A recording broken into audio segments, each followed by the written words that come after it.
존경하는 국민 여러분, 존경하는 정세균 국회의장님과 선배 동료 의원 여러분, 황교안 국무총리를 비롯한 국무위원 여러분, 더불어민주당 지은경 의원입니다. 가계부채가 폭증하고 있습니다. 국민들은 힘들어합니다. 미국의 2008년 금융위기는 무책임한 은행들과 채권자들이 벌인 탐욕으로 비롯되었습니다. 그들은 탐욕의 대가로 큰 돈을 벌었습니다. 그러나 900만 명이 넘는 평범한 시민들은 직장을 잃어야 했고 500만 명 이상이 집을 잃었습니다. 금융위기를 몰고 온 장본인들은 반성하지 않았습니다. 파산에 내몰린 채무자들은 그에 비해서 재정적 실패를 철저하게 개인적인 실패이자 완전하게 인생의 낙오자가 된 신호로 여기면서 고통스러워했습니다. 미국의 매사추세츠 상원의원인 엘리자베스 워런은 절망에 내몰린 파산자들을 조사한 적이 있습니다.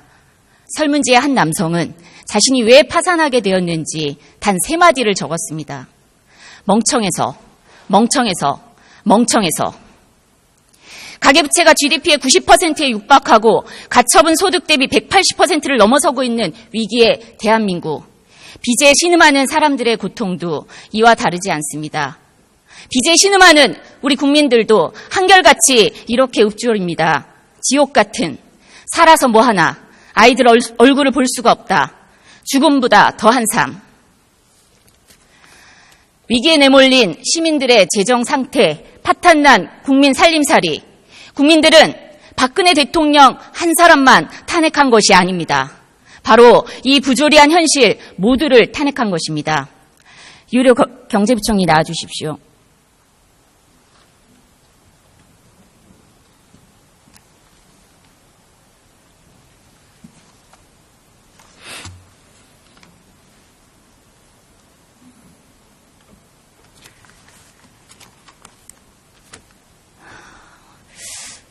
부총리님, 2014년 2월 기획재정부에서 경제혁신 3개년 계획을 발표를 하셨습니다. 예, 그렇습니다. 당시에 가계부채에 대한 목표도 설정을 했는데 네. 그 내용을 기억하십니까? 목표가 그때 당시 뭐였죠?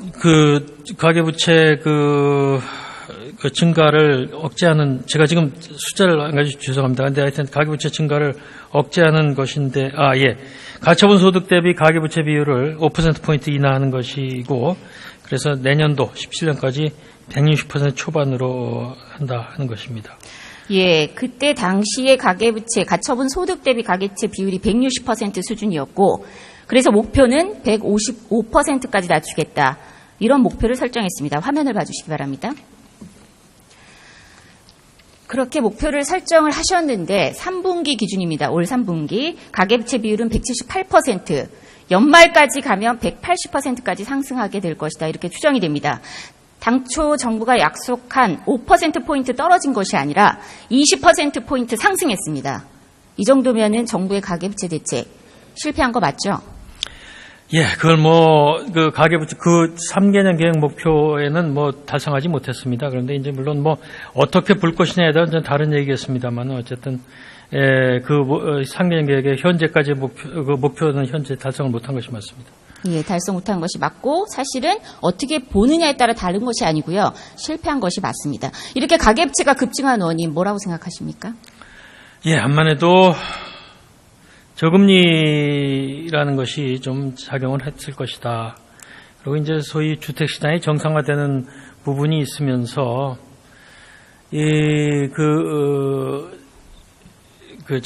승인이 난 것이 굉장히 많습니다. 그러다 보니까 집단대출 쪽에서 굉장히 많은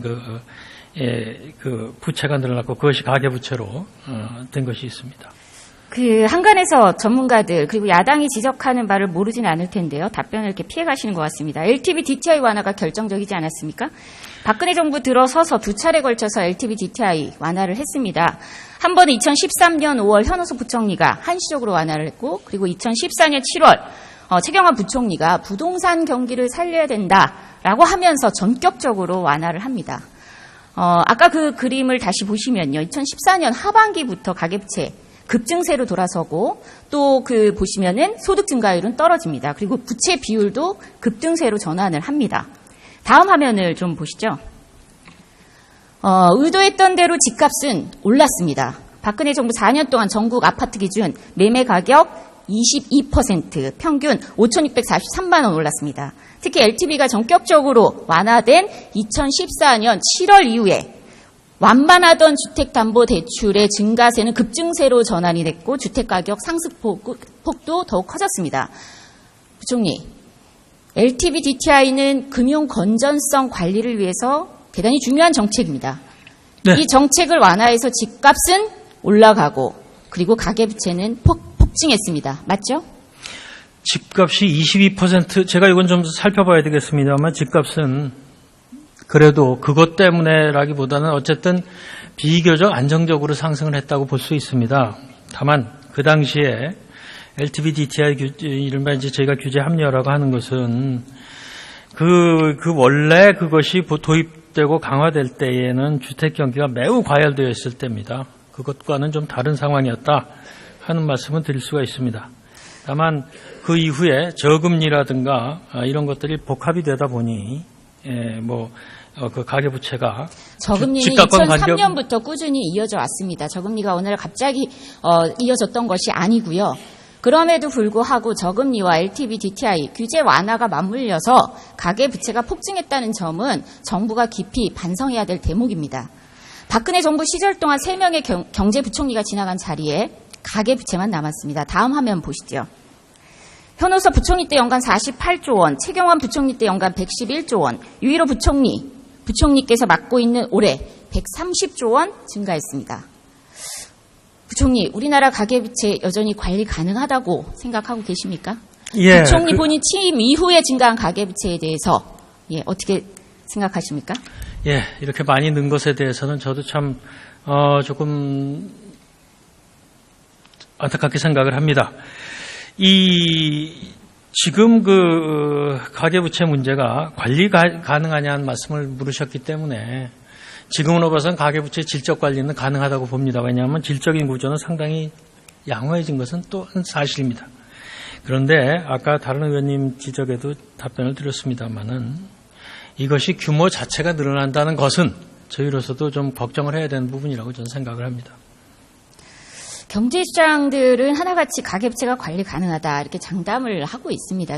정말 과연 관리 가능하다라는 대목에 관리의 대상이 무엇인지 궁금할 때가 많습니다. 집사라고 부추겨서 대출을 늘리는 악순환의 고리, 이게 바로 이런 근거 없는 자신감에서 비롯된 게 아닌가 의심스럽습니다. 그러나 여기에 또 일조한 것이 은행들입니다. 최근 5대 시중은행장들이 굉장히 위험한 인터뷰를 언론에 했습니다. 내년 집값이 15% 정도 하락할 것이다. 이런 인터뷰를 했는데 들어보셨습니까? 은행장들이 했다는 것보다는 저는 전문가, 정확히 10%라는 얘기는 모르겠습니다만 전문가들이 내년 집값에 하락 가능성이 있다 하는 것은 지적을 하고 있습니다. 나중에 찾아보십시오. 은행장들이 내년 집값이 15% 정도 급락할 수 있다. 이런 의견들을 제시한 것으로 나오고 있는데요. 부풀 대로 부푼 집값이 떨어지면 15%나 떨어진다. 이건 폭락이죠, 거의. 이런 상황에서는 경제는 급격하게 예측 불가능한 상황으로 치달을 수밖에 없습니다. 은행장들이 이런 말을 했다면 아주 무책임하고 위험한 처사죠. 예, 정말 그 좀 제가 확인을 해봐야겠습니다. 그리고 15%라는 숫자가 어떻게 해서 나왔는지 모르겠는데 시중은행장들이 전체 집값 하락률을 그렇게 15%나 봤을 것으로는 그렇다면 제가 들었어야 되는데. 예, 확인해 보시고. 예, 확인하겠습니다. 예, 물론 은행장들이 그런 말을 했느냐 안 했느냐를 떠나서 그런 가능성도 전제하고 부동산과 금융시장의 안정화 대책을 내놓아야 되는 것이 저는 지금 정부가 해야 될 일이라고 생각합니다. 예. 집값이 만에 하나 그렇게 떨어진다면 그동안 풀어놓은 규제들로 인해서 순식간에 부동산과 금융시장 시스템 리스크가 발생할 수 있죠. 예, 15%라는 것은 그 굉장한 숫자입니다. 집값이 떨어져서 위험에 빠지게 되는 가구수를 추산해 보신 적이 있습니까? 그것은 집값세보다는 저희가 지금 미국의 금리 인상의 영향을 받아서 시중금리가 조금 올라가고 있는 것을 가지고 그것을 가지고 계산을 본 것이 있습니다. 물론 그것도 살펴보셔야 됩니다. 미국 금리가 한꺼번에 1%씩 그렇게 껑충껑충 뛰어오르진 않겠지만 미국 금리 인상이 시그널이 돼서 지금 시중금리가 올라가고 있다는 점, 정부가 예의주시하고 대책을 마련해야 될 필요성이 있습니다. 이 표를 좀 보시죠. 그러나 거기에 못지않게 집값이 떨어지게 됐을 경우 위험에 빠지게 되는 가구수, 이왕 은행장들이 그렇게 얘기를 했다 하니 한번 추산을 해볼 필요가 있습니다. 부동산 가격이 은행장들 말처럼 15% 하락하게 되면 그만큼 담보가치가 증발해서 위험 가구가 급격히 늘어난다는 걸 의미하죠. 구체적으로 얘기를 해보면 거의 집값의 60% 이상을 빚을 내서 산 가구가 98만 가구가 됩니다. 이 98만 가구 직격탄 맞습니다. 그렇지 않습니까? 집값이 15% 떨어지면 순식간에 집값 대비 부채 비율이 75% 이상으로 늘어나죠. 그렇게 되겠죠. 그러면 LTV가 지금 70%까지인데 그럼 은행들이 70% 이상의 빚 회수에 나서지 않을까요? 그러니까 이제 의원님 말씀하신 대로 저희가 보기에는 그와 같은 류의 폭락은 아무리 지금 주택 경기가 그렇게 좋지 않은 상황으로 이제 변환이 된다 해도 그렇게까지 되지는 않을 것으로 봅니다. 그렇게 믿고 싶겠죠. 근데 은행을 일컬어서 화창한 날 우산 주고 비 오는 날 걷어간다 이렇게 얘기를 합니다. 경기가 팽창하고 규제가 완화되고 인위적인 성장을 끌고 갈 때는 대출을 늘리지만 시장에 조금이라도 위험한 상황이 연출이 되고 그런 시그널이 보이면, 즉 부동산 가격이 하락하게 되면 하락한 만큼 대출이 담보 가치를 초과해서 은행들은 앞다퉈서 적극적으로 회수에 나서는 현상, 이런 일들이 지속적으로 반복돼 왔습니다. 만약 이런 일들이 현실화된다면 앞서 말한 98만 가구는 최소한 빚의 5% 이상 즉시 상환해야 됩니다. 맞지 않습니까? 그렇게 이 금액을 다 합산해 보니까 24조 9천억입니다. 한 가구당 2,420만 원입니다. 98만 명이 즉시 2천만 원 이상을 한꺼번에 상환할 수 있을까요? 가능하겠습니까? 글쎄 이제 그 98만 명이 누구냐에 달려있긴 합니다만은 그런 상황이 발생하는 것은 굉장히 국민들한테 어려운 일이 될 것입니다. 어려운 얘기죠. 그러나 가능성을 배제할 수는 없습니다. 만약 상환을 못하게 되면 어떻게 되죠? 상환을 못하게 되면은 이제 그야말로 신용불량이 되는 것인데. 신용불량으로 끝나지 않습니다. 연체자가 됩니다. 연체자가 된 뒤 2개월 뒤에 은행들은 채무자들의 집을 뺐습니다. 연체 이후에 집이 경매로 넘어가는데 얼마나 걸리는지 알고 계십니까? 표를 보시죠. 2달 연체한 후에 경매에 들어가는 집이 3분의 1을 차지하고 3달 연체 이후에 경매되는 집이 절반에 이릅니다. 다음 표를 또 보시죠. 이렇게 2개월, 3개월 만에 경매된 주택담보대출의 절반 가까이가 사실은 현재 기준입니다. LTV 50% 미만입니다.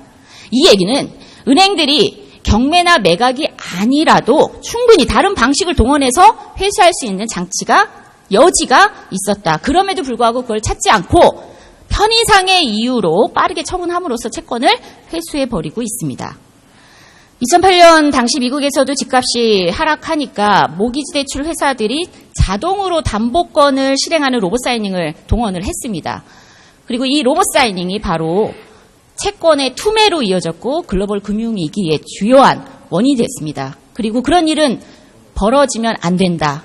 벌어질 리 없다라고 2008년 미국에서도 똑같이 많은 사람들이 믿었고 그러나 현실이 됐습니다. 부총리, 우리나라 은행들의 쉬운 담보권 실행 관행이 주택 투매를 이끌기에 충분하다고 보는데 이에 대해서 현재 대책이 있으십니까? 의원님이 지적하신 그 부분에 대해서 걱정을 해야 되는 것은 맞겠습니다만은 미국의 2008년 상황과 지금의 상황은 굉장히 다릅니다. 미국의 모기지 제도가 우리나라의 지금 주택담보대출과는 조금 다른 측면이 있고요. 물론 지금 의원님이 걱정하시는 그런 것이 일어나지 않도록 저희가 최대한 노력을 하겠습니다. 그러나 저희가 판단하기에 내년도에 갑자기 15%가 폭락한다든가 이런 일은 좀 가능성이 높지 않다 이렇게 생각합니다. 제로는 아니죠. 대책을 세우시기 바랍니다. 지금 그렇지 않아도 아까도 잠깐 말씀드렸습니다만 그 전에 이자 부담을 좀 경감을 시키는 서민계 취약계층의 이자 부담을 경감을 이자 부담의 문제가 아닙니다. 그러니까요. 다시 말씀을 더 구체적으로 제안을 드릴 건데요. 뭐 2,400만 원 가량을 즉시 한꺼번에 갚을 수도 있지 않겠느냐 이런 뭐 반문을 할 수도 있습니다. 그러나 그것도 현재로서는 불가능합니다. 도시가구 한 달 가처분 소득이 평균 361만 원. 이 얘기는요. 한 푼도 쓰지 않고 7개월간 모아야만 그 2,400만 원 이상을 마련할 수가 있습니다. 결국 채무자들은 집값이 하락하게 되면 담보 가치가 증발했다는 이유로 연체자가 되고 그리고 연체로 주택이 경매되거나 아니면 팔아야 되는 시점에 내몰립니다. 이런 걸 바로 민스키 모멘트라고 얘기를 하는데 민스키 모멘트가 뭔지는 알고 계시죠? 네? 민스키 모멘트가 뭔지는 모르십니까? 저 정확히 리스키 모멘트라고 그러셨습니까? 채무자들이 빚을 갚기 위해 건전한 자산까지 팔아치우면서 예. 자산 가치가 전체적으로 폭락하는 금융위기가 발화되는 시점을 말합니다. 예, 예. 은행장들이 얘기한 대로 내년에 집값이 15% 하락한다면 98만 가구는 하루아침에 2,400만 원 이상 갚아야 되고 이를 감당하지 못하게 되면 결국 건전한 자산까지 팔아치우거나 자산이 경매에 내몰리게 됩니다. 순식간에 부동산 시장, 금융시장 패닉이 올 수 있습니다. 대책 지금부터 적극적으로 마련하셔야 됩니다. 예, 그래서 저희가 부동산 시장 대책이라든가 가계부채 대책을 만들고 여러 차례 발표를 했고 또 만들고 있습니다. 그래서 지금 뭐 여러 가지 여러 가지 시나리오가 가능할 수는 있겠습니다만은 저희가 그런 일이 안 벌어지도록 부동산 시장도 좀 안정적으로 관리를 할 필요가 있다는 말씀으로 저희가 이해를 하겠습니다. 예, 들어가셔도 좋고요. 금융위원장 나와주십시오.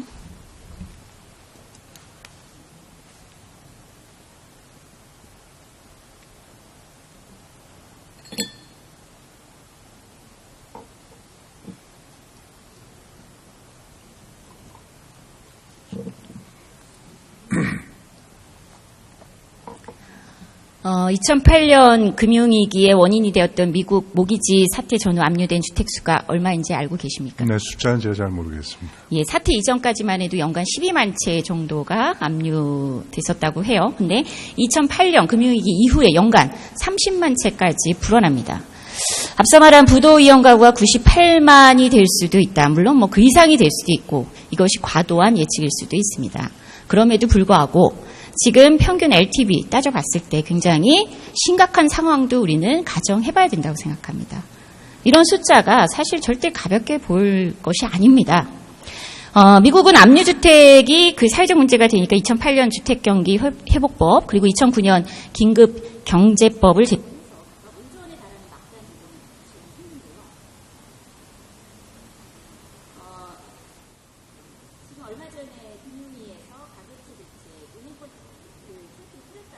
네, 그렇습니다.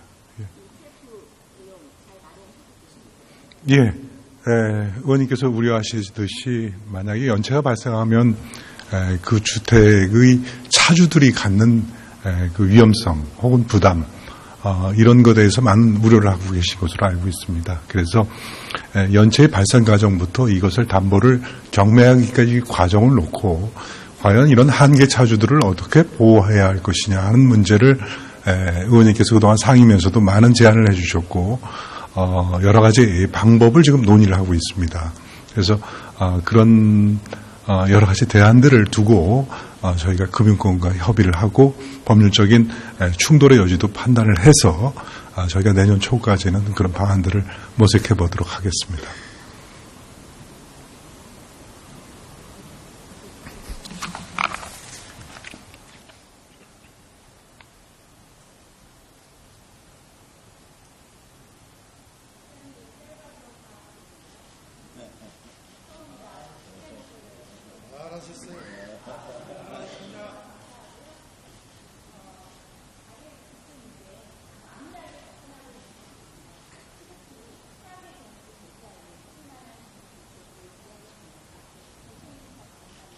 수고하셨습니다.